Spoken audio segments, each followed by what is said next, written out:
Halo, selamat pagi kepada Bapak, Ibu, orang tua, siswa-siswi yang ada di rumah atau di mana pada hari ini. Sesuai dengan janji, saya akan menyebarkan pemahaman mengenai topik Merdeka Belajar yang saya dapatkan dari pelatihan mandiri dari Kementerian Pendidikan dan Kebudayaan.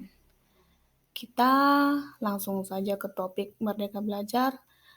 Di video yang saya bagikan ini, saya hanya akan memaparkan inti dari topik Merdeka Belajar yang berkaitan dengan kehidupan siswa-siswi di keluarga atau di rumah. Pendidikan apa saja yang penting untuk diketahui orang tua supaya diajarkan di rumah kepada anak didik kita. Di dalam Merdeka Belajar ini, saya akan memaparkan dua bagian. Pertama, materi pertama mendidik dan melatih kecerdasan budi pekerti. Yang kedua, mengenai trisentra pendidikan. Kita ke materi melatih kecerdasan budi pekerti. Harus kita ketahui dulu apa itu pengertian budi pekerti. Ya, di sini sudah dijelaskan di layar, sudah Bapak Ibu bisa lihat.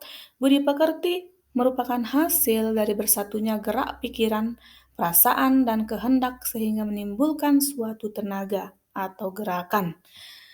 Di dalam budi pekerti terdapat 3 perpaduan daya. Ada daya cipta atau kognitif yang didapat murid dari pengetahuan, dan ada daya rasa atau afektif, itu yang menimbulkan ada perasaan-perasaan, dan daya karsa atau psikomotorik yang menimbulkan terjadinya suatu gerakan atau tindakan. Ya, contohnya anak diberikan wawasan tentang kejujuran. Ini bagian kognitif. Asal dia yang berkaitan dengan wawasan atau pengetahuan, itu aspeknya aspek kognitif.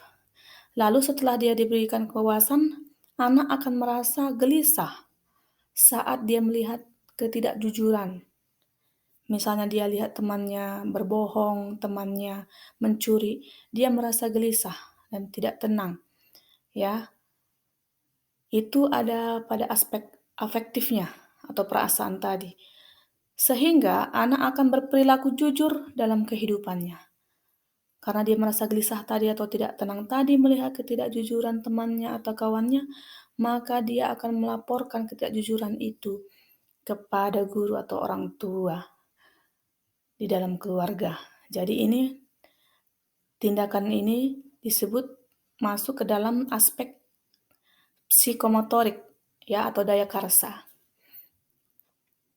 Kemudian, ya, di sini diterangkan bahwa keluarga adalah tempat utama pembentukan karakter anak, ya, karena di dalam keluarga lah waktu luang anak yang sangat banyak, mulai dari sejak lahir sampai dia dewasa nanti.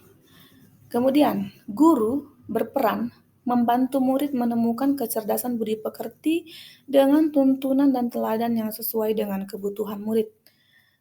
Ya, cara untuk melatih budi pekerti biar bisa kita praktekkan, baik saya sebagai guru di sekolah dan Bapak Ibu di rumah. Ya, yang pertama, melatih murid untuk berperilaku karakter yang baik. Ya, karakter apa yang ada pada anak kita yang Ibu rasa atau Bapak rasa itu masih kurang? Atau misalnya karakter malas, ya itu bisa kita ubah menjadi rajin. Karakter pembohong, ya, kita ubah menjadi karakter yang jujur, ya ada caranya. Kita harus tahu dulu apa kekurangan anak kita, lalu kita asah perasaan dan perilakunya. Misalnya dia suka berbohong atau suka mengambil yang bukan milik dia, bisa kita asah, kita latih, kita tes mungkin dia di rumah.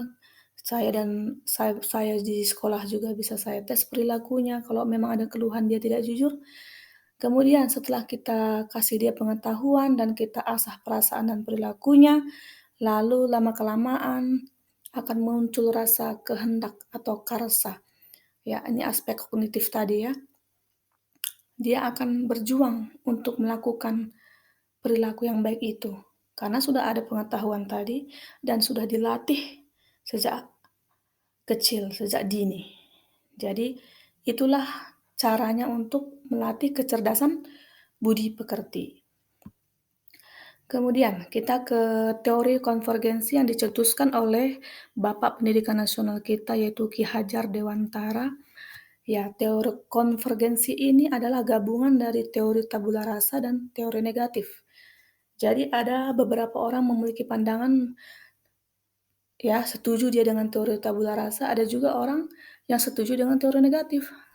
Lalu Ki Hajar Dewantara menggabungkannya lah menjadi teori konvergensi. Teori tabula rasa itu menyatakan bahwa kodrat anak ibarat kertas kosong yang dapat diisi dan ditulis oleh pendidik. Sedangkan teori negatif menyatakan bahwa kodrat anak ibarat kertas yang terisi penuh dengan berbagai macam coretan atau tulisan. Jadi disimpulkanlah di dalam teori konvergensi bahwa kodrat manusia sebagai suatu kertas yang sudah diisi tulisan-tulisan yang samar, yang belum jelas arti dan maksudnya. Maka tugas pendidikan adalah, baik pendidikan di sekolah ataupun di rumah ya Bapak Ibu, membantu manusia atau anak-anak kita itu untuk menebalkan atau memperjelas apa arti dan maksud tulisan samar yang ada di kertas tersebut dengan tuntunan terbaik. Oke, kita lanjut. Ya, sebelum kita bahas lebih lagi mengenai teori konvergensi tadi, kita harus tahu budi pekerti itu ada dua bagian. Yang pertama, bagian biologis, itu adalah sifat atau watak yang ada sejak bawaan lahir, ya, sejak kecil sampai dewasa nanti. Contohnya rasa takut, kecewa, iri, malu, dan lain sebagainya. Kemudian bagian yang lain adalah intelligible. Intelligible itu adalah kecakapan dan keterampilan pikiran serta kemampuan menyerap pengetahuan yang bisa berubah. Ya, kalau intelligible ini bisa berubah, kalau biologis itu tidak bisa diubah, tidak bisa dihapus, tapi bisa disamarkan. Intelligible ini bisa berubah, ya. Contohnya kalau anak-anak belajar, dia bisa menjadi dari yang tidak tahu menjadi tahu. Itulah intelligible. Nah, di sini sudah saya jelaskan tadi dari peta konsep yang tadi yang mengenai budi pekerti ya. Nah, di sini saya jelaskan lagi tulisan samar itu di dalamnya tadi ada dua bagian biologis dan intelligible. Ya, kalau bagian biologis itu tidak bisa diubah, tidak bisa dihilangkan, tapi bisa disamarkan. Ya, kecakapan dan keterampilan pikiran itu, intelektual itu bisa berubah dari yang tidak tahu menjadi tahu. Jadi melalui proses pendidikan, kecerdasan budi pekerti murid akan berkembang, sehingga murid akan mampu mengendalikan sifat asli dan watak biologis akan semakin tersamar. Jadi kita membantu siswa untuk ya menyamarkan watak-watak yang tidak baik itu dan menebalkan watak-watak yang baik yang akan mewujudkan kepribadian dan berbudi pekerti baik pada anak didik kita. Bagian yang terakhir yang akan saya terangkan adalah mengenai trisentra pendidikan. Ya, trisentra pendidikan di sini di dalam peta konsep sudah ada 3, yaitu alam keluarga, alam perguruan, dan alam pergerakan pemuda atau masyarakat. Ini adalah alam lingkungan masyarakat. Keluarga, ya. Di dalam keluarga adalah sistem kecil di mana anak tinggal dan mendapatkan pendidikan pertama dan yang terpenting dalam hidupnya. Rasa cinta, kasih sayang, dan perasaan lain dapat tumbuh hidup di keluarga yang berperan penting menumbuhkan pendidikan budi pekerti yang kuat. Jadi budi pekerti yang kuat itu pendidikannya ada di dalam keluarga. Kemudian di dalam perguruan atau sekolah itu adalah wadah yang memfasilitasi pengembangan intelektual murid serta menuntun murid menemukan wawasan pengetahuan yang lebih luas. Ya. Lingkungan pemuda atau masyarakat adalah wadah yang memfasilitasi siswa untuk mengaktualisasikan dirinya dan mengembangkan watak.